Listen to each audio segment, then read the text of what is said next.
ఉప్పల్ బాగాయత్లో పోలీసులు భారీ cordon search నిర్వహించారు. డీజీపీ మల్కాజిగిరి సిపి ఆదేశాలతో 242 మంది పోలీసులు తనిఖీలు చేపట్టారు. 20,000 విలువైన లిక్కర్, 10,000 గుట్కా, 5 గ్యాస్ సిలిండర్లు స్వాధీనం చేసుకున్నారు.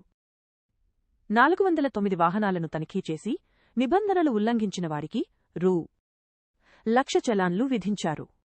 మొత్తం 231 కేసులు నమోదు చేసి 5 రౌడీషీటర్లకు కౌన్సెలింగిచ్చారు. ప్రజల భద్రత, అసాంఘిక కార్యకలాపాల నివారణే కార్డన్ సర్చ్ ఉద్దేశమని డీసీపీ సురేష్ కుమార్ తెలిపారు.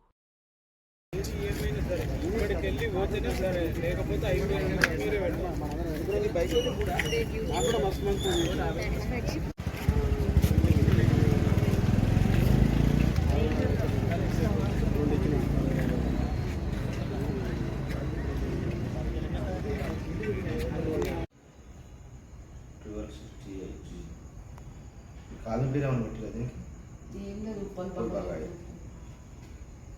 రాఘవేంద్ర కాలం అది గూగుల్లో వస్తుంది. అదేదో దొంగతనం జరిగింది అంటుంది రాఘవేంద్ర. ఇంతకుముందే వీడియో